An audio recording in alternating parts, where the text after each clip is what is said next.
श्री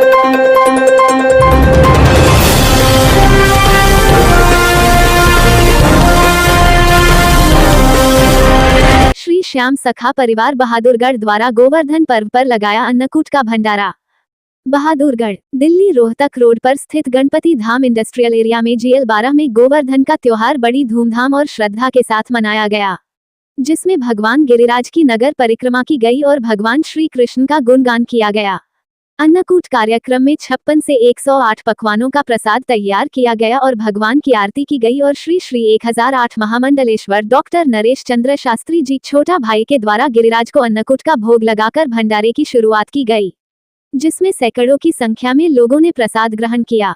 प्रधान अशोक गोयल ने बताया कि इस दिन का खास महत्व है क्योंकि आज ही के दिन भगवान विश्वकर्मा दिवस और अन्नकूट का त्योहार है। इस दिन भगवान श्री कृष्ण ने ब्रजवासियों की रक्षा के लिए अपनी छोटी उंगली पर गोवर्धन पर्वत को उठाकर ब्रजवासियों की रक्षा की थी और उसी दिन से गोवर्धन की पूजा की जाती है और अन्नकूट का भंडारा लगाया जाता है। श्री कृष्ण ने ब्रजवासियों की रक्षा के लिए और इंद्र को सबक सिखाने के लिए भगवान श्री कृष्ण ने अपनी लीला के द्वारा ब्रजवासियों की रक्षा की थी। उन्होंने बताया कि विश्वकर्मा दिवस पर देश के विभिन्न जगहों पर पूजा अर्चना की गई और कार्यक्रमों का आयोजन हुआ। अन्नकूट भंडारे का आयोजन श्री श्याम सखा परिवार बहादुरगढ़ की तरफ से किया गया। इस उत्सव के दौरान शिल्पकारों, कारीगरों और औद्योगिक श्रमिकों ने अपने काम और औजारों की पूजा की। अशोक गोयल का कहना था कि शिल्पकारों, इंजीनियरों और कारीगरों ने अपने औजारों और मशीनों के साथ भगवान विश्वकर्मा की पूजा की और बेहतर भविष्य, उन्नति और सफलता की कामना की। इस अवसर पर महावीर मित्तल, अशोक गोयल, जय किशन मित्तल, जितेंद्र अग्रवाल, कमल गुप्ता, चंचल गर्ग, सुनील बंसल, राजबीर बंसल, नरेश बंसल, पवन जैन, नवीन मल्होत्रा, RSO पंकज सिंघल आदि सभी सम्मानित सदस्यगण मौजूद रहे।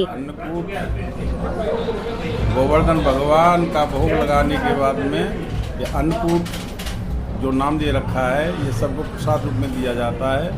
56 भोग जब भगवान कृष्ण को लगाए थे तो उसी के उपलक्ष्य में ये अन्न को कूट करके, जैसे बाजरा होता है, बाजरे को कूट करके खिचड़ी बनाई जाती है, कढ़ी बनाई जाती है, कढ़ी में मिला करके उसे फिर खाया जाता है, बड़ा स्वाद होता है। सारी सब्जियों को एक जगह सबको सब्जी बनाते हैं, उसको खाया जाता है। तो क्यों बनाया जाता है ये बाबा भगवान कृष्ण के जो गोवर्धन लीला की है उन्होंने, उस गोवर्धन लीला के उपलक्ष्य में यह अन्नकूट गोवर्धन पूजा। मैं तो यही संदेश देना चाहता हूँ कि हमारे ये जो पंच पर्व होते हैं ना, धनतेरस से प्रारंभ हो जाते हैं। धनतेरस, छोटी दीपावली, बड़ी दीपावली और फिर अन्नकूट गोवर्धन, फिर इसके बाद में भाई दूज। मैं सभी सनातनियों से यही निवेदन करता हूँ, सनातनियों के लिए यही संदेश देता हूँ, ये जो त्यौहार जो दीपावली 2 मना लेते हैं, मैं आप सबसे निवेदन ये करूँगा कि लगातार जो 5 त्यौहार हैं, चाहे कुछ भी हो, जब धनतेरस प्रारंभ होगी, धनतेरस मन गई तो उसके बाद में 5 दिन तक हमारे त्यौहार नॉन स्टॉप होने चाहिए। किसी के बहकावे में ना आए, चाहे कोई पंडित है, चाहे कोई ज्योतिषी है, कोई आचार्य है, कोई बहकाता है कि आज नहीं कल मनाएंगे, कल नहीं परसों मनाएंगे, ऐसा नहीं होना चाहिए। त्योहारों को 2 किया जा रहा है। आपकी और कन्फ्यूजन में थे कि दीपावली 20 को मनाई जाए, 21 को मनाई जाए, तो उसके बारे में क्या कहना चाहेंगे? जब ही तो मैं कह रहा हूँ ना जी, अब 20 तारीख को मना ली, फिर 21 को मना ली, अब 21 को गोवर्धन पूजा न करके अब 22वें को अन्नकूट का भोग लगाया जा रहा है, गोवर्धन पूजा की जा रही है। अब एक दिन तो हमारा ब्रेक हो गया ना, ब्रेक हो गया, तो इसलिए 5 जो ये हमारे त्योहार हैं, इनको नॉन स्टॉप मनाना चाहिए, किसी के बहकावे में ना आए।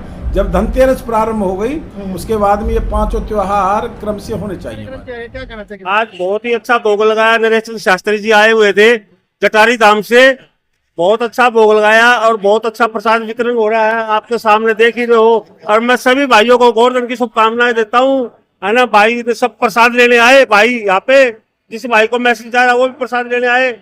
GL42 गणपति धाम, सब भाइयों का आपका अपना भंडारा है, सारे जरूर से जरूर यहाँ पे तो जी पहली बार लगा रहा हूँ। पहले मैं गणेश जी वहाँ पे मंदिर में लगाता था, है ना, वहां से अब की बार फैक्ट्री में लगा रहा हूँ।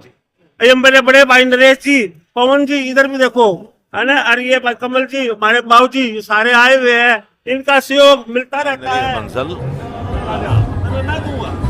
भगवान श्री कृष्ण ने जब इंद्र का रौद्र रूप हुआ तो उन्होंने गोवर्धन पर्वत से सबकी जान बचाई थी और उसी गोवर्धन पर्वत के नीचे ही सबका मिक्स खाना बनवा के एक प्रसाद बांटा गया था। जब से ये परंपरा हमारे देश में चलती आ रही है, हर मंदिर में ये लगाया जा रहा है। भाई अशोक की टीम जो है वो इसमें पूरा सहयोग करती है, हर साल ये लगाती है। ये त्यौहार पूरे इंडिया में मनाया जाता है, विश्वकर्मा डे के नाम से मनाया जाता है। इस दिन विश्वकर्मा जी ने मतलब इनका दिन है ये, और इन्होंने पूरे ब्रह्मांड की उत्पत्ति की है। किस्म से जो भी कंस्ट्रक्शन का काम है या इस टाइप की चीज़ें हैं बनाने की, ये इनके दाता हैं, ये बनाने वाले हैं। तो सभी मिस्त्री जो मतलब मिस्त्री हैं, मशीन मैन हैं, कारपेंटर हैं, सभी आज इस दिन विश्वकर्मा डे मनाते हैं, और सभी फैक्ट्री वाले भी मनाते हैं। हम लोग आप भी बड़ी सेवा कर रहे हैं। नहीं, सेवा क्या, ये तो सभी को करना चाहिए। ये तो हमारी किस्मत अच्छी है कि हमारे को मौका मिला है। ये हर साल करते हैं, अशोक भाई करवाते हैं, और जैन साहब का इसमें बहुत बड़ा साथ होता है, जैन साहब का सहयोग भी होता है। तो जैन साहब हमारे सेक्टर के बड़े सम्मानीय आदमी हैं, ये भी अपने 2 विचार रखेंगे। जैन साहब प्लीज। जी सर, आज अन्नकूट का विशेष महत्व ये है। हमारी एक सनातन की जो परिपाटी है सनातन की, और जैसे मिक्स अनाज होता है या नई फसलें आती है, तो ये उस बात का जो है ना एक द्योतक है कि हम जो है ना नया सेशन का नई फसलें स्टार्ट करें, तो उसको अन्न का भोग करें। और जितने भी कामकार हाथ के जो कारीगर हैं वो इस दिन को अपने को विशेष दिवस के रूप में मनाते हैं, और सभी सामूहिक भोज करते हैं। लोग भी बड़ी उत्सुकता से इस दिन का इंतजार करते हैं। पूरे वर्ष के हम अन्नकूट का प्रसाद ग्रहण करें, तब हम अपने आप को पुण्याई मानते हैं। जो अन्नकूट का प्रसाद ग्रहण करना अपने आप को एक बहुत बड़ा पुण्याई मानते हैं, इसलिए इसमें छोटे से लेकर बड़े से बड़ा तक लाइन में लगकर अन्नकूट का प्रसाद लेता है। ये एक बहुत बड़ी श्रद्धा है हमारी सनातन की परंपरा। दीपावली के बाद त्योहारों की झड़ी लग जाती है। दीपावली के बाद भैया दूज, विश्वकर्मा डे और गोवर्धन पूजा की जाती है। आज गोवर्धन पूजा के दिन अन्नकूट का त्यौहार हमारे गणपति धाम में अशोक गोयल जी के यहाँ पे मनाया गया।